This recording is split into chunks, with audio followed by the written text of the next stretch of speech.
You do this, I do this, you do this, I do that. Think about your average client and what's on their head. If you follow the process and there's a problem, it's my problem. All right, we are gathered here today with 3 people. I'm actually the only one without a nickname. I guess I have KDP. I was about to say, I think it's KDP. Yeah, I guess I'm KDP, but we have Heath Sharon, the mayor. I don't have like a cool persona like you guys, though. I think you're the boss. Right? The boss.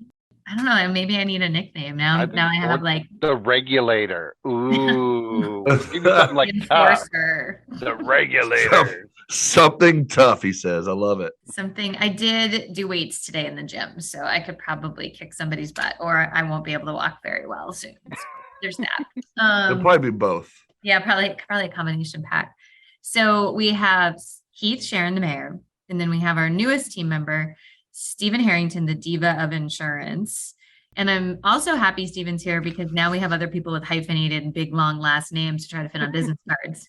Yours is the longest name I've ever seen in my whole life. I think that I took Kelly's hyphenation to a whole new level. I just want to know characters. I just want to know how you pronounce the thing. It's kind of like South Dakota, North Dakota. It's Harrington, Dakota. Okay. That's the American version. I'm sure it's like Descouteau or something really fancy in French, but since it wasn't mine to begin with, I can butcher it a little. That's okay. People always ask me about my name, and I'm like, it's pretty straightforward. Donahue Piro. Pyro, I'm like, whatever you want to say, it's great. We are all gathered here today for one of our kind of recaps on the topic we've been talking about all week, which is renewals and renewal process and renewal strategy.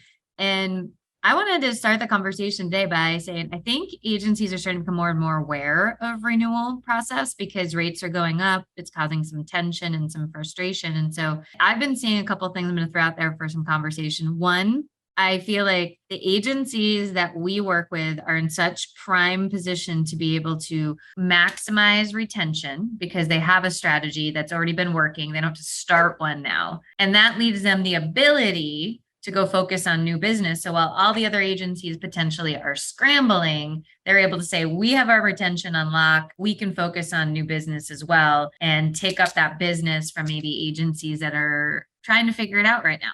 Yeah. Well, I think that's one of the biggest things we hear is it's not a good time right now, but maybe in 6 months, But if we would have just started now, in 6 months, we could be conquering and building on to the next level. The funny thing about this is when you put in this new process, it actually gives you time back in your day, or it helps you to have more time. And people think, oh, I can't do that. I can't recall all my clients. It's going to take forever or 6,000 calls. But I've noticed really when you put this in, it gives you more time back by adding this process. It's crazy. Yeah, it's like the first 2 months, just like anything, like the first 2 months you work out, you got to realign your day. You're trying to save money to buy a house or whatever. You have to realign a lot of things in your life. It's the realignment that's hard. Once it's in what we're talking about, just for those of you who might not know, picking up this podcast, we're talking about calling every renewal annually for renewal review. One time a year, all the policies. And we don't chase them, right? Like it is phone call, email, text, maybe if you do that, and then it's over. But it does give your team the ability to not be a firefighter, but a fire preventer. And that's where the true time savings comes into play. And we also leave voicemails because we can't get a hold of everybody. We leave a lot of voicemails and then people call us back or they forget that we called. And then where Stephen used to work knows, they'd call like, they get the renewal and they're like, well, you people keep raising my rates. Oh, actually, Mr. So-and-so, that's why I called last Tuesday. Let's talk about it. And now you ninja'd your way out of a bad conversation. I tried to reach out to you about that. Right. You didn't call me back. I'm glad you're calling now so we can solve that problem. Yes. It's crazy. They want the phone to ring. You leave a voicemail, people will call you back. Your phone's ringing. Yeah. And I think also too, just empowering the team with a good retention plan is also important. So when you get that person who's spicy on the phone, your back's up against the wall, people panic. And when you panic, you're operating out of an emotional state versus a very calm state. But when you can go back to the call sheet that we have, that's a checklist, you can pull that back up and say, let's go over your plan. Would you like to talk about your deductible today? That empowers you to have a much different conversation than who are you? What's your name? Let me look you up and figure out what the heck's going on. And I think that that's a huge critical part of having a solid renewal process. I want to talk about something, just kind of switching gears to commercial lines that I'm seeing a lot lately. I'll say commercial lines and farm and ag. I think a lot of commercial agencies have built their renewal process around what underwriters need, not considering or factoring a client experience component. And Heath, as our sort of resident commercial expert, what do you say about this? No, I completely agree with you. And I think it goes beyond just going through a checklist of just, okay, check this box. They need this, they need that, updated this, updated that, instead of being proactive and looking at the policies and figuring out where there might be some holes or where there might be some changes or additions or things of that nature to make the experience better. And again, looking after the client's needs, not just to check a box to get the money in the door and cash your commission check. I think there's a lot more to it. And that's why I love what you say in this article about that, or blog. Is it a blog article? I'm getting old. I call it an article. Blargical. I like that. Okay. Blargical. Well, we talk a lot about getting out in commercial lines, especially before the renewal. A lot of agents don't want to go talk to their clients until they have pricing, which we sort of shy away from in commercial lines, and instead say, no, not the small commercial. A $500 prop is different, but a sizable commercial, it's important you get a renewal strategy together with that client, because some clients don't want to wait till a week before to scramble around and send you a check for 25 grand, right? And I know that there are some sales strategies out there that will teach you to do the renewal last so that the client feels their backs against the wall. I don't see that as working in the long run. I think that that's a tactic that might be able to get you some new business, but I don't see it on the retention side as much. And I think what's much more important is we get a plan with the client of, hey, our underwriters are running a little slow, just like everything that you're experiencing. What's your comfort level? If I come back with pricing 15 days before renewal, we may still have some other options out there that haven't come back in. When would you like to talk about what your renewal pricing could look like?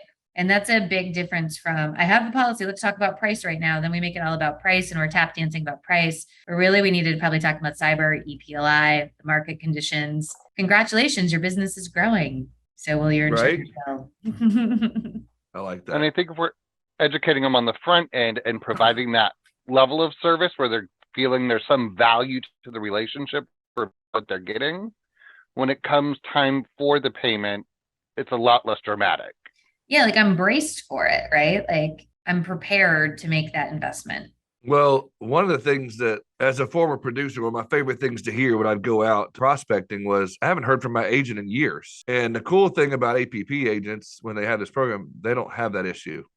They're never going to be that incumbent that gets told, I've never heard from my agent this past year. So when we get out proactively in front of them, and we're doing this, especially on the commercial side, 90 days out, 60 days out, 30, we're really thinking out further than they can when it comes down to the renewal process. Or if someone does come knocking on your door, they can say, oh, actually, Steven's already taken care of him. I've heard from him 3 or 4 times already. And he's already taken care of this. He's already told me about the market conditions. Everything you're telling me, Steven's already done for me. So thanks. And you keep that door closed. And that's the name of the game, is keeping the back door closed. Done. One thing I see in the renewal process a lot, personal and commercial, whatever the process is, right? So some agencies will wait till people call them. Some will call on up rates, which I have my own feelings on calling just on up rates. I don't think it's a great strategy for a variety of reasons. I 100% disagree with the idea of automatically remarketing before you talk to somebody as a renewal process, because it's so much wasted time. We're making it all about price. We don't care what's changed in the client's life because we can't think about having a difficult conversation. We want to call them with a solution.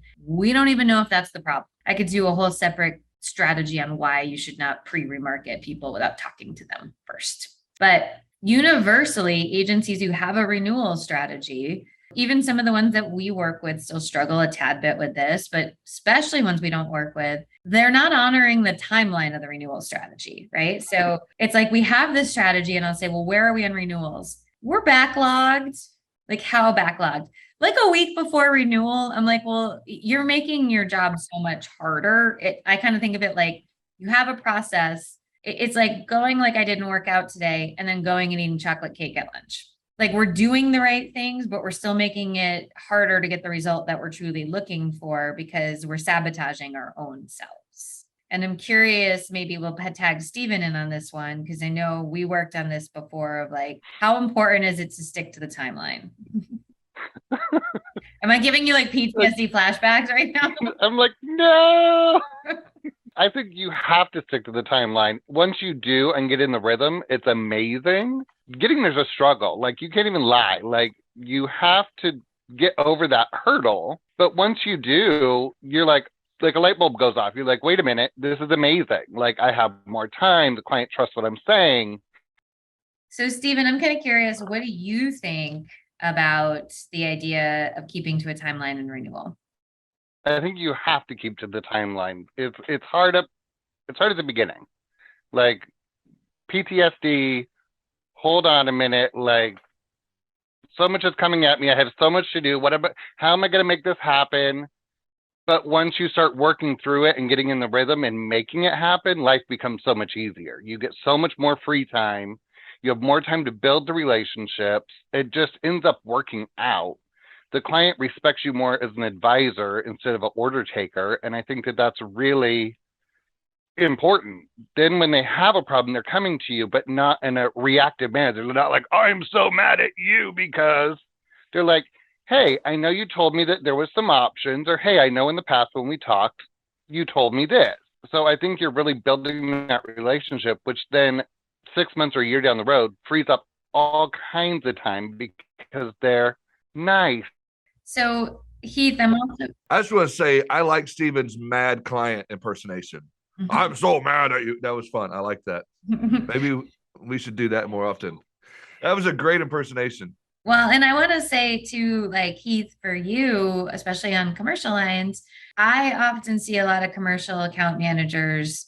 I call it the throwing of the fingers. Like, well, the producer didn't give me this, the client didn't give me this. And I just say, it does not matter. Your job is to get through this stuff. When we throw fingers and we submit late to the underwriter who's already backlogged, we're still not doing ourselves any favors. So I like to take that zero excuse approach to commercial lines team and said, it's zero excuses. You need to submit at 60 days. So all of the challenges, did you raise your hand and say the client's not getting back to me? Did you raise your hand to your manager saying the producer's not responding to me? What does that look like? But a lot of times it's just you're grateful sometimes that you haven't gotten it because you've got other burning buildings to put out because we're in the renewal scramble because we keep perpetuating this problem. We're working last minute. So we renew a policy and then like the next ER patient comes in that's bleeding out and that's the only thing we can do to get this thing renewed. And we're making mistakes and we're hustling and then we can't get out in advance. And that's a big problem. And I'm curious what you see, Heath. No, I would agree with you. That goes all the way back to, in the beginning, the job descriptions and everybody having clear defined roles of what your job is when that renewal comes in, kind of an assembly line. You do this, I do this, you do this, I do that. At the end, it's pretty simple and cut and dry if you think about it. But again, people want to overcomplicate it, or like you said, they want to get in firefighter mode instead of fire prevention mode. And I love your Smokey the Bear mentality on that. And I think it's fantastic. What's the process? Yeah. Well, what's the process and what happens if you don't have what you need from a client at the 65-day mark? Who do you escalate that to? And by the way, if you're listening to this also means that you need to get creative. It's not just, I emailed them. Do you know how many emails go to junk and spam? Or you might need to call them. You might need to call them and wait on hold and say, I really need to talk to so-and-so. You may need to text them. You might need to get creative and call them twice in one day. But a lot of times it's like we call and we leave kind of what I call a weenie voicemail message of like, when you get a chance, if you could call me. And if I've got 10 things on my plate, I'm gonna be like, cool, I'll call you when I can, which is never. You have to be in a place where you can advocate for yourself too, and not just assume that that's all going to work itself out, right? Absolutely. So I want, as we kind of wind down this podcast a little bit, I want us to go around the table and say, like, what is each one of us share, what's your number one renewal strategy, renewal process tip that you want to leave to our loyal listeners here? If they're thinking, gosh, we have a process, I'm curious if people are following it, because that happens. Or we don't really have a process, or I think we have a process and we find out no one's following it the way we think because we assume everyone's doing it. We know we've got all different levels of people out there listening to this. What would be your strategy that you would want to say, or your tip to people on how to start getting their process working for them? I think from the management side was what I would tell the team is, if you follow the process and there's a problem, it's my problem because you followed the process. If you don't follow the process and there's a problem, it's probably your problem because you didn't follow the process. So if there's a process in place and you're following it and there's something along the way that's not working, we need to work that out. But at least you are doing what we asked you to do. So we can't be upset if it didn't work. Whereas if you do it on your own and you make up your own rules, that's where the problem comes in. I like that. Yeah, I love that. I appreciate that. I would also say a couple of things, but I will make it simple and just say teamwork makes the dream work. And I think that if we can focus on those types of things, some of the things that we just talked about a few minutes ago, I think that's huge because I think anybody can get to that place, no matter what stage you are in your renewal process or your retention process. If you can break it down as a teamwork level, whether you're 1 or 2 people or 15 to 400, if everybody's working on that same page and everybody's working together to pick each other's slack and help each other out and do those things, hey, that's going to help. And my second quick thing that I would say, I know you said 1, but I like to talk. Number 2 would be to think of your client first and that experience. It's not just about you checking off those boxes, as I mentioned. It's about that experience, what they're getting from you, and you're being paid to be their consultant, their agent, their producer, their whatever you want to call it, their confidant, their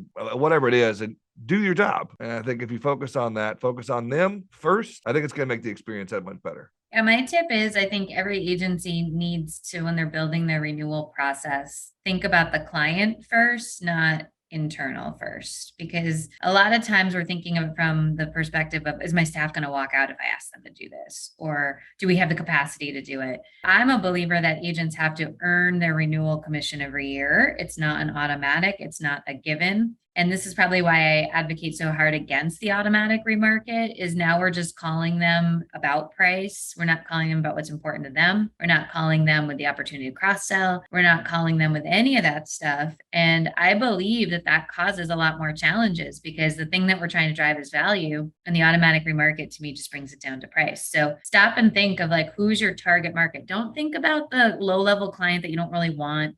Don't think about the extreme, the person with 17 policies. Think about your average client and what's on their head. Like, what are they thinking? How are they going to feel Friday night when the renewal comes in $300 higher and their kid's braces bill is right there and their credit card bill from Christmas isn't paid off and they need a tutor going into the year? Think about them, and then think about how you build your renewal process. Because to me, a renewal process is also a sales process. It's the sale of getting the renewal, A, and B, the secondary sale is it's cross-selling, it's referrals, it's all of that stuff as well. That if you look at your retention process as a sales process, you might see things a little differently. Yeah, that's a great point. You know, so many people look at it as just, where can I get my retention to? I'm at 92 now, but this is also, I'm doing for new business. Mm-hmm. Like you said, I love that. And once that light bulb goes off, agencies are like, oh, wow, we grew. Yeah. And back in the day, there used to be the idea that you're either a sales shop or a service shop. And I really kind of hated that because both were wrong. Like, you can't Right? be all sales and like Wolf of Wall Street, and you can't be all so conservative that you sell like 7 policies a month either. And I was like, there's a lot of people who are like boastful, like, well, we're a service shop. Like, so you're not selling anything? I think the best agencies are a blend of it all. So thank you guys for joining us for our first trifecta podcast. Yeah, I'm so excited to have Steven, the diva, on with us. That we just we went from a 10 to a 12. We're like through the roof on APP because we added the diva to our squad. So you guys need to reach out to him if you're looking for a good coach. Watch out now. He's going to represent our West Coast strategy. West Coast. Hey ho!